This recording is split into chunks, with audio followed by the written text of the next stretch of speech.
रामगढ़ गांव के एगो प्रचलित कथा है। दोपहर के 12 बजे से लेके आधी रात के 12 बजे तक गांव के बीचों बीच बनल एगो गुफा से अजीबो गरीब आवाज आवेली। ई आवाज में इतना दर्द होखेला कि सुनला मात्र से ही दिल के धड़कन तेज हो जाला। ई गुफा के पास से गुजरे वाला हर शख्स के ओकर नाम गुफा के अंदर गूंजत सुनाई देवेला। ऐसन में ई गुफा के रहस्य जानल बड़ा इंटरेस्टिंग होखी। साल 2013 की बात है, जब दो पैरानॉर्मल इन्वेस्टिगेटर अभिमन्यु और रिहान के ई गुफा के रहस्य जाने के खातिर बुलावल गईल। साहब, ई गुफा के सच होखी बहुत खतरनाक। हम तो आपसे वही भी कहता नहीं कि अंदर जाए के चीज छोड़ दी। अरे गोपाल जी, हमनी के तो ई ड्यूटी है। हमार डिपार्टमेंट हमनी के जौन टास्क देवेला ओके तो पूरा करे के ही पड़ी। अच्छा साहब, तो ठीक बा। उम्मीद है कि आप जल्दी ही लौटी हैं। शाम के करीब 5 बजे एकदम गुप्त तरीका से दोनों पैरानॉर्मल स्पेशलिस्ट ओ भूतिया गुफा के अंदर दाखिल भइले। पिछला 37 साल से ये गुफा के अंदर से भयानक आवाज और खतरनाक हरकत होखत रहे। एक तो ई गुफा गांव के बीचों बीच आइल बा, त ऐसे में गांव के लोगन के ई गुफा के खौफ के खत्म करे के ही पड़ी। और ये तब्बे खत्म होखी जब अंदर से एक खौफनाक आवाज और खतरनाक आकर्षण खत्म होखी। अभिमन्यु और रिहान के अंदर दाखिल होखला के बाद ही गुफा में उनकर नाम के गुस्सैल आवाज गूंजे लागल। चला जा यहीजा से, मरबा दोनों। तू लोग इस दर्द के दुनिया से बाहर निकल जा। अभिमन्यु और रिहान, मौत की तारीख आज रात 12 बजे।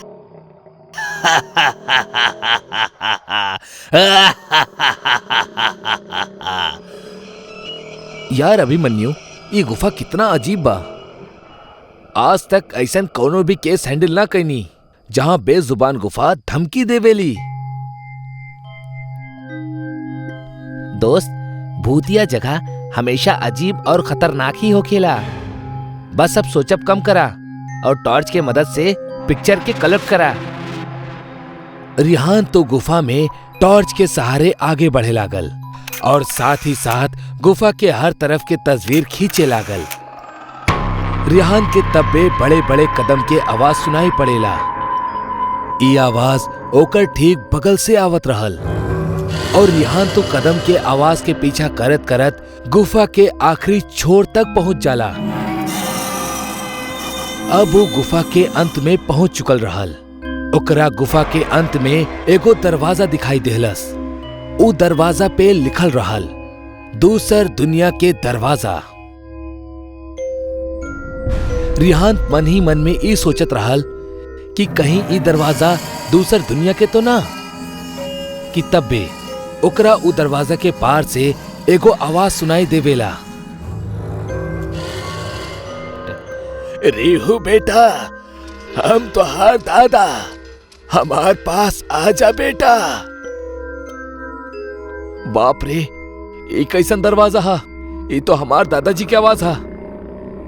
रिहान के उ दरवाजा के पीछे से ओकर दादाजी के आवाज सुनाई देत रहल। उ सुन के रिहान खुश और इमोशनल दोनों रहल।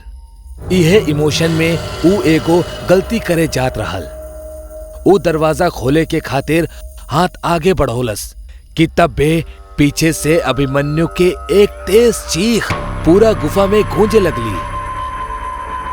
बचाओ, बचाओ हमरा के। अभिमन्यु के चीख सुन के रिहान भागत भागत पीछे गईल। इतना सब में तो उ अभिमन्यु के लगभग भूल ही गईल रहे। रिहान अभिमन्यु के पास पहुंचलस। वो बिल्कुल नॉर्मल खड़ा रहल, जैसे कुछ भइल ही ना। अभिमन्यु, ये कैसन गंदा मजाक हा? तू वही चिखला काहे? अभिमन्यु हल्का मुस्कुरा चुपचाप खड़ा रहल। एकरा बाद रिहांत अभिमन्यु के अपना साथे वो दरवाजा के पीछे चले के इशारा करेला। दोनों वो गुफा के आखिरी छोर पे यानी के वो दरवाजा तक पहुंच चुकल रहले, जहां से दूसर दुनिया के रास्ता शुरू हो खेला। अभिमन्यु, यार ई देखा, पता है हम वही तुरंत कुछ देर पहले ही अपना दादाजी के आवाज ई दरवाजे के पीछे से सुन ली हा। हमरा के लगा था एकरा पीछे मरल लोगन के दुनिया हा। त दरवाजा खोल के देखला ना, ऐसने ख्वाब में पोल काहे बांध रहल बड़ा। सही कहला, हम दरवाजा खोला तानी।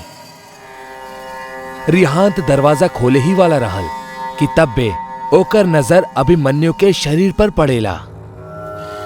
यार, जब तू ई गुफा में आयल रहला तब तू सफेद शर्ट और ब्लू जीन्स पहनले रहला, अब वहीं तू काली स्लीव्स और लाल लोअर पहनले बड़ा। भाई, आखिर तू कपड़ा कब बदल लेला? तब बे अभिमन्यु के दांत बाहर आवे लगेला। ओकर कद बड़ा होखे लागल, ओकर हाथ के नाखून बढ़े लागल और ऊ अब पूरा तरह से एगो शैतान बन चुकल रहे। ऊ डरावनी हंसी के साथे एक भारी आवाज में कहेला,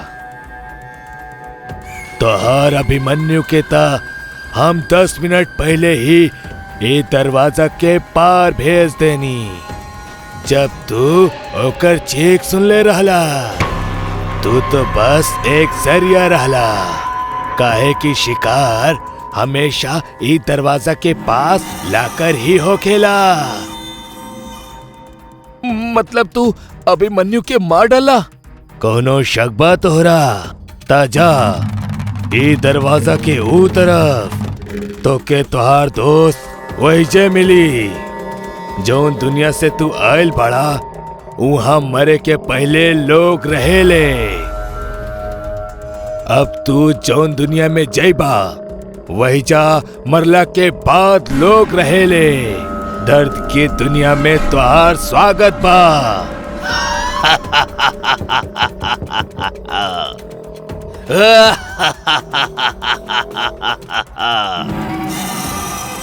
एकर बाद रिहान भागे के कोशिश करत रहल, लेकिन सामने वो शैतान खड़ा रहल। अब एगो मात्र रास्ता वो दरवाजा रहल। वो सोचलस कि ई दरवाजा ई गुफा से बाहर जाए के रास्ता होखी। रिहान सोचलस कि कहीं उई दरवाजा से बाहर भाग ना जाओ, यही से वो शैतान ओकरा डरा रहल बा। रिहान खुद के जान बचावे के खातिर बिना देरी कैले दरवाजा खोल देलस। ओकरा दरवाजा के बाहर एकदम अंधेरा दिखाई देवेला। वो दरवाजा के अंदर से रोवे और चिल्लाए के आवाज आवे लागेला, बिल्कुल वैसन ही आवाज जैसन मौत के वक्त परिवार के लोग रोवेले। रिहान एकरा पहले दरवाजा के बंद करत एगो लंबा सा हाथ वो दरवाजा के बाहर से आयल और रिहान के वो दूसर दुनिया के तरफ खींच लेहलस। ऐसे रिहान के एक तेज चीख निकल पड़ल और वो शैतान भी जोर से हंसे लागल। वो गुफा के रहस्य आज तक केहू भी जान ना पौलस। आज तक कई लोग गुफा के अंदर जाके ओकर रहस्य के जाने के कोशिश कैले बाड़े। जे केहू वो दूसर दुनिया के दरवाजा के खुल्लस, वो हमेशा के लिए उहे में समा गईल। जौन जिंदा बच गईले वो लोग या तो आत्महत्या कर लेले या तो वो पागल हो गईले। वो गुफा के रहस्य आज भी अनजान बा। आज 45 साल के बाद भी एकर रहस्य केहू भी ना जान पाइल। कहेले रात दिन से ज्यादा खतरनाक होखेला और अमावस के रात त ऐसे भी ज्यादा।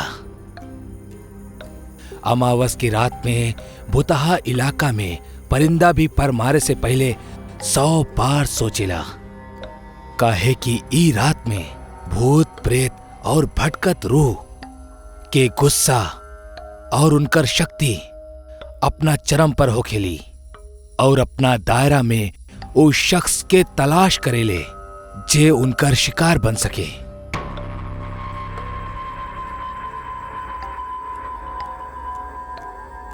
दादाजी, ई भूत ऊत कुछो ना हो खेला।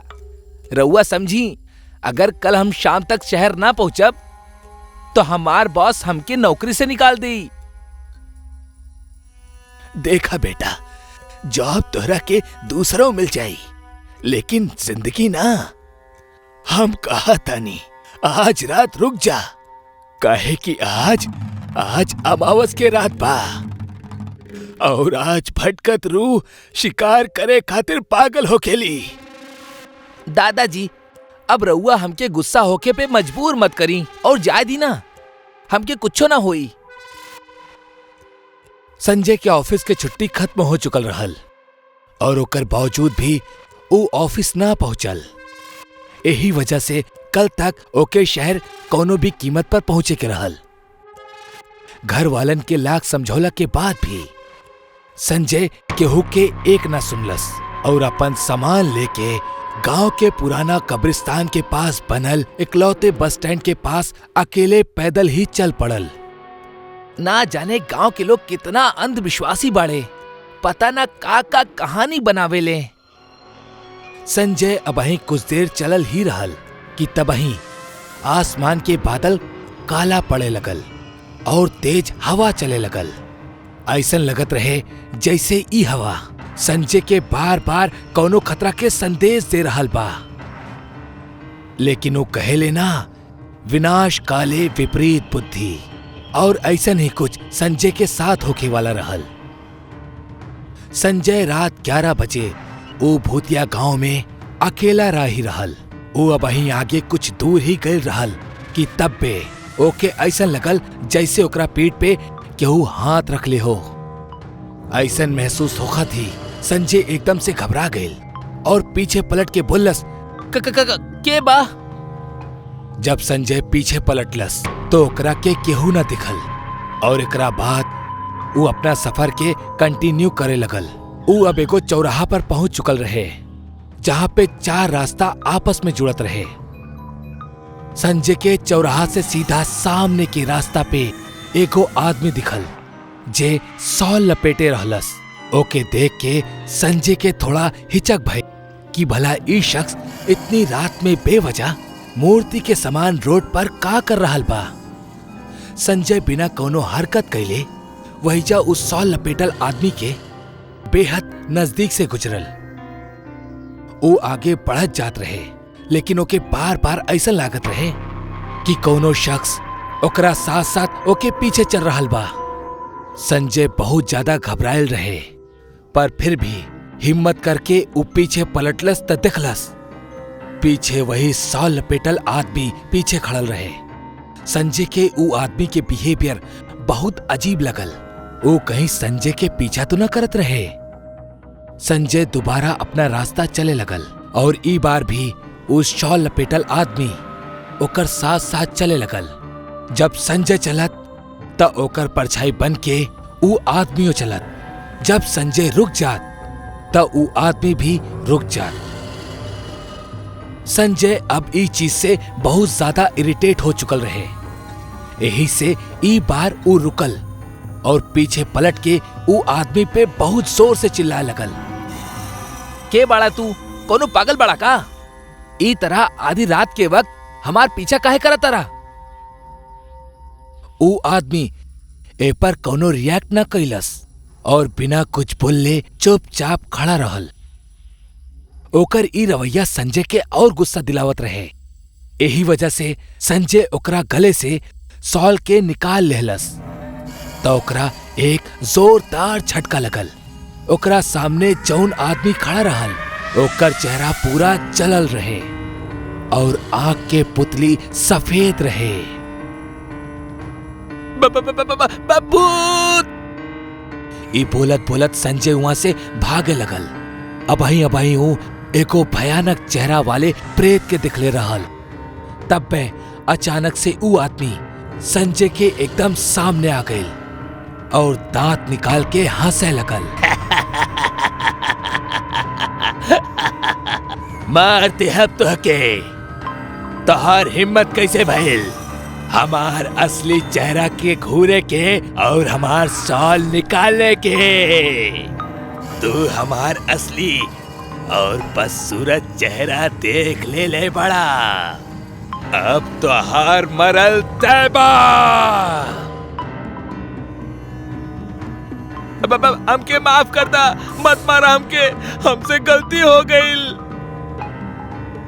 तो के पता बना आज अमावस के रात बा।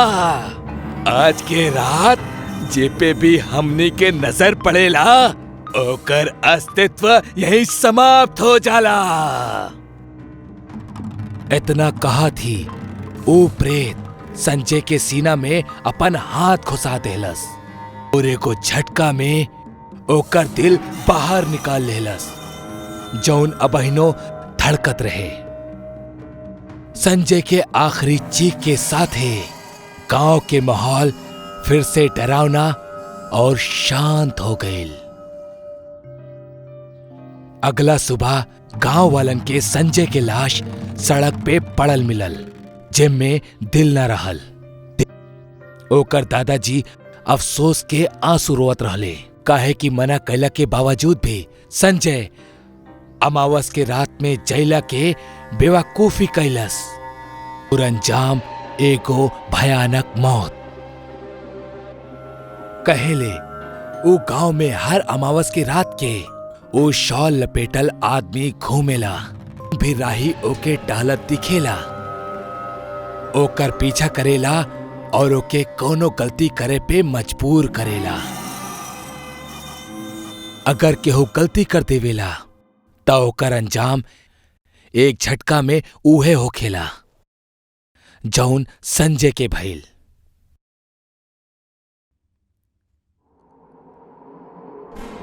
माँ, वो देखा ना, वो कितना सुंदर कंगन बना। चलो ना माँ, लेवल जाओ। हाँ, कंगन तो बहुत सुंदर बा और कीमती भी। बाकी बेटा, ऐसे रास्ता में पड़ल कौनो भी वस्तु के हाथ ना लगावे के चाहिए। पता ना कि सामान के साथ कौन बला तोहरा साथ चल देवे।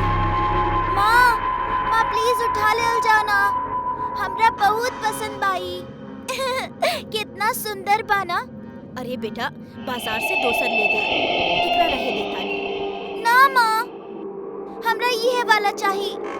माँ, हमरा के चाहिए, हमरा ये वाला चाहिए। बच्ची की जिद के आगे ओकर माँ के झुके के ही पड़ल और फिर अंजलि रास्ता में पड़ल उ कंगन के उठा लेलस और अपना बाएं हाथ में पहन के बड़ा खुशी से नाचे लागल। ये हमार नया कंगन, हमार नया कंगन। ये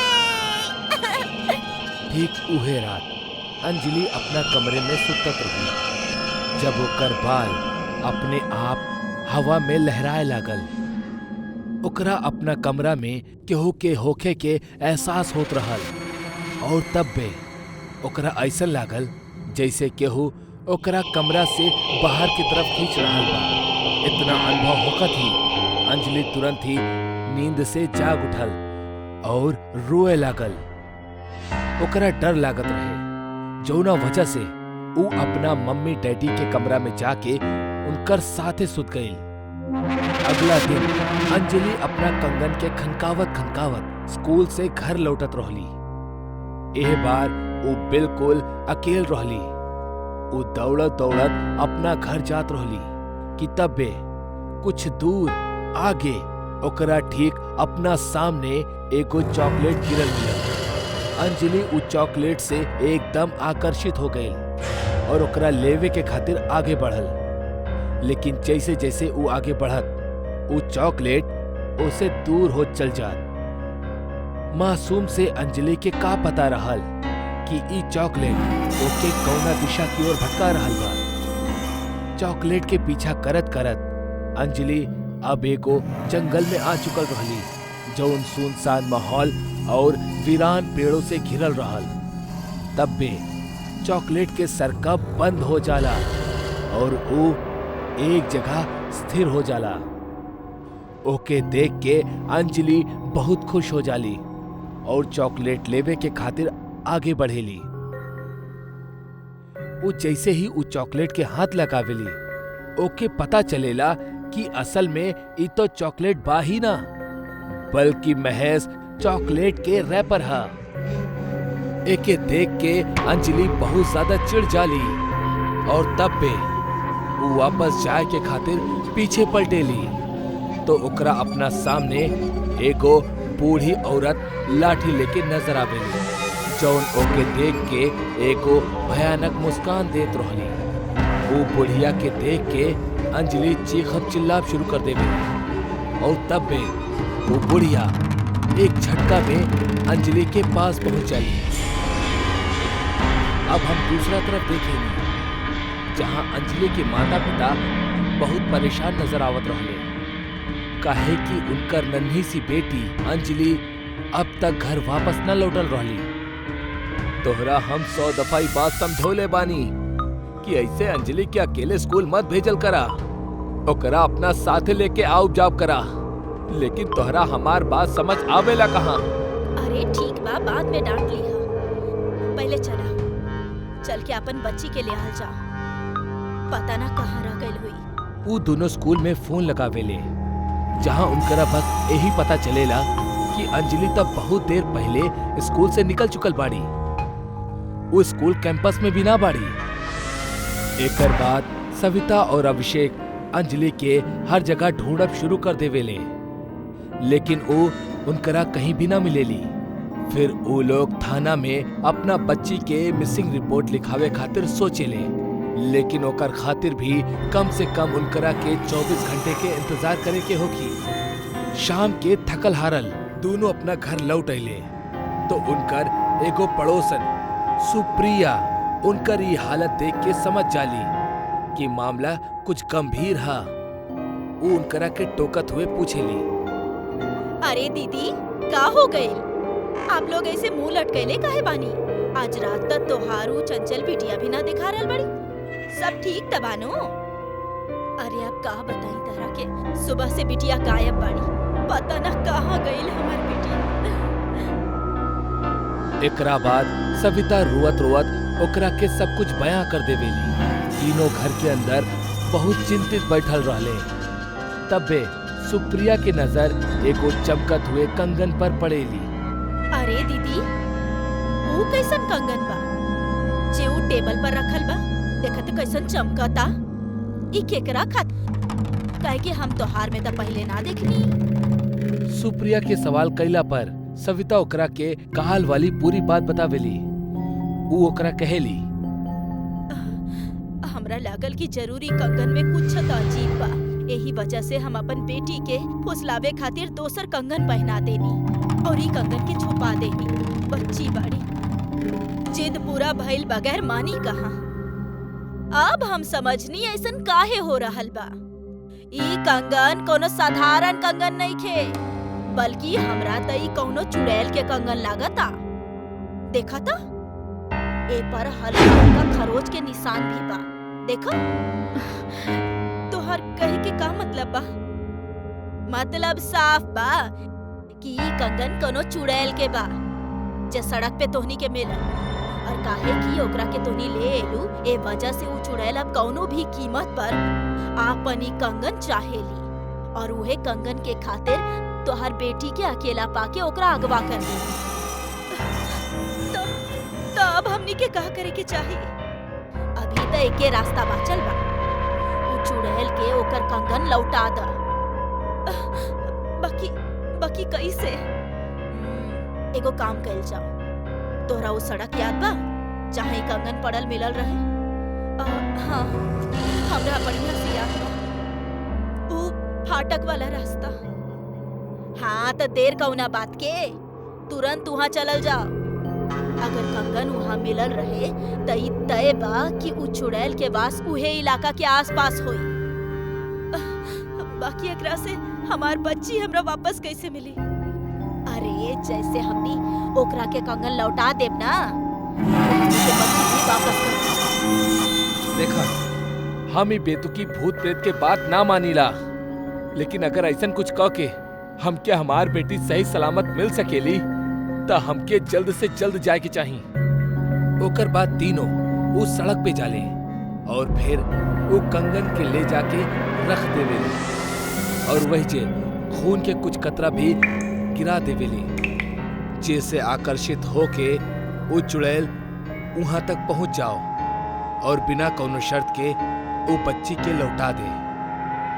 एकर बाद करीब 2 घंटा तक वो तीनों एगो दीवार के पीछे से लगातार वो चमचमात कंगन पर नजर रखत रहले और आखिरकार उनकरा के वहां एगो बूढ़ी औरत आवत दिखाई देवेली। वो एगो चुड़ैल रहली जौन कंगन के करीब आवेले और जैसे ही वो कंगन के पहने ली वो अचानक से कोनो महफिल के अप्सरा बन जाली, बहुत खूबसूरत और जवान। अपन कंगन लेके वो चुड़ैल विलुप्त हो जाली और एकर अगला ही पल अंजलि भागत भागत ऊ तरफ आवेली और अपना मम्मी डैडी से लिपट के रोवे लगेली। यही से बूढ़ा बुजुर्ग अक्सर कहेले कि वो अनजान इंसान और अनजान सामान से हमेशा सचेत रहे के चाहिए, वरना कई बार एकर अंजाम हमार सोच से भी परे साबित हो सकेला।